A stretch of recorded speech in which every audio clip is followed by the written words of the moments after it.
not recording this as evidence towards any crimes that may be accused of me, and this footage cannot be used in a court of law. This is not an admission of guilt.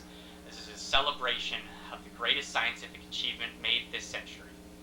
Today, we succeeded in resurrecting a human being. One Cecilia... What? Nick, the fire is spreading. What? The fire from the altar, it's spreading. We gotta go! Alright, hold on! In this town, we're born into a shadow, like cigar smoke wafting out the window on a cool autumn night. The train rattles down the tracks, and its rumble like rolling thunder sounds loud across the fiery fields of grain, stretching out around us like a vast and golden ocean, an expanse of liquid gold and tar, asphalt and livestock. The barn cat's dropped off, whatever it's caught on your doorstep, not knowing that this is evidence of a crime that was ancient far before we were born. West, where the earth turns to dust and rust bites at the edges of everything man touches, when he reaches out his greedy hands into the pool of murky dreams. It began in November, back when we all thought that nothing extraordinary would happen to us. My friends and I went about our lives. We applied to colleges and got ready to be done with high school. We all lived in a little dead-end town under that crane that towered over it all, like a hammer waiting to come down and crush us. Turns out, it got the best of us. It was awful what happened to Cecilia, but I have a way that we're going to make this right. This book is full of occult rituals, and they detail in full how we're going to bring back a body. Yes, it was awful what happened, but we can make it right. What is wrong with you? This is my sister we're talking about. She just died, and this is what you do? This is some kind of sick joke? You really think we could revive her? We have a few options ahead of us. All we need to do is make sure that it's ready before December 17th. I was hoping you'd stay, Mason. Why me? To perform this ritual, we're going to need plenty of medical supplies, and we're going to need formaldehyde to preserve the body. While you get that from the school, the rest of us are going to the graveyard, and then we'll use my car to transport the body. You mean we're gonna dig her back up? Leon, you love her, don't you? Yeah. Then you'll figure it out. Once we have the supplies, we'll reconvene and preserve the body. Mason is going to have to remove her heart so we can connect it to a children's speak-and spell. Where are we gonna get a speak-and spell? I thought we picked one of those up with the shovels. It's fine. We'll just combine the first and second ritual. We're gonna need someone's vocal cords. It's a ritual. It wouldn't be complete without a sacrifice. Giving it vocal cords will help her speak. Giving it an eye will help it see. And the fact that these components come from people so close to her will make the connection stronger.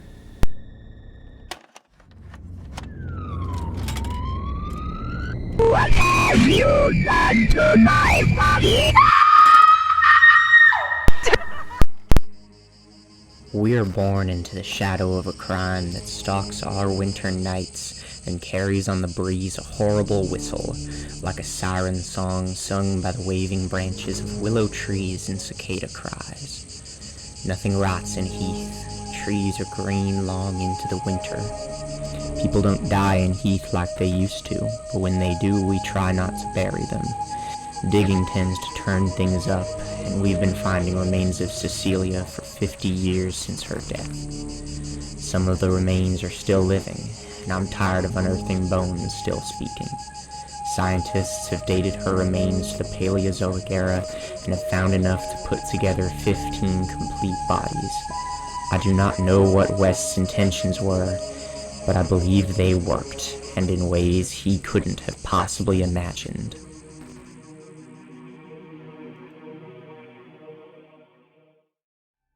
Captain's log, 14th of December.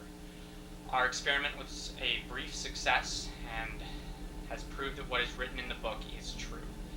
On December 17th, we will resurrect Cecilia's body and attempt to speak with the dead. To do so, Mason and I have started to gather signs and numbers to use to make a human-sized Ouija board with Cecilia's body acting as the planchette.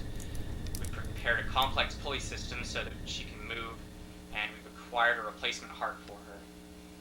Then, by the light of the bonfire, we will hear her message for the mortal plane as transcribed by Leon. spreading. What? The fire from the altar, it's spreading. We gotta go. Leon, are you alright? We have to get out of here. When the firefighters arrive, they'll find the bodies and we... The body! What?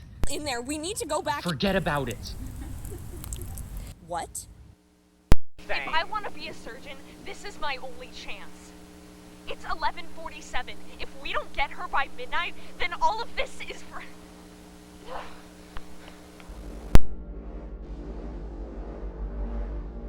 Let's go. What? Sacrifice? Leon, I can't. You're my best friend. Leon, are you sure?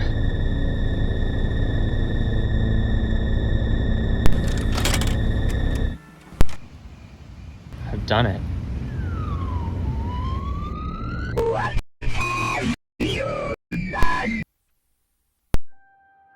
That is what you get, Leon. I knew you and Cecilia had a thing for each other. You knew I loved her ever since we met. Well, now you can have her all you want. You fell for it. You all fell for it. There was no book, no rituals, and now I've won. The evidence of our little cult burnt in the fire. And soon, so will Cecilia's home.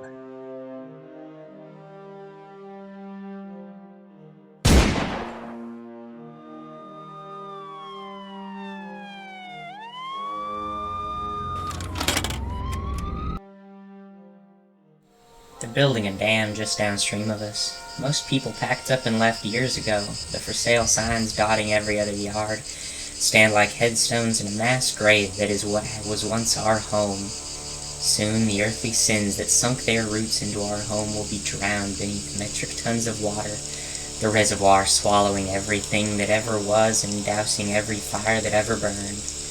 I'm sure we'll all feel a lot better at our place beneath meters of water, heavy and burnt old and tired, with rocks tied to our ankles and our mouths full of prayer. We will dive into that abyss, yawning and vast, gaping and deep. I hold on to hope like a life jacket, that deep beneath the surface I will find sleep. They say the herons and cranes will come back when the water fills the valley. I've heard the very raindrops scream as they fall into those placid waters. The air is still alive with the cries of daughters turned to martyrs, slaughtered by just another hungry man.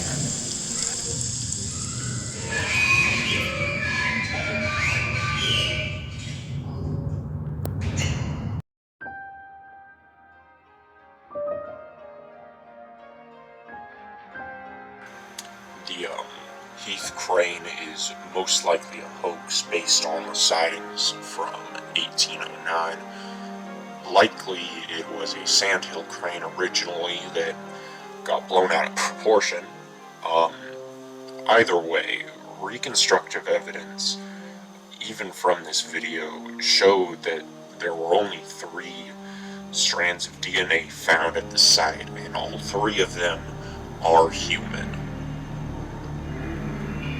They are human.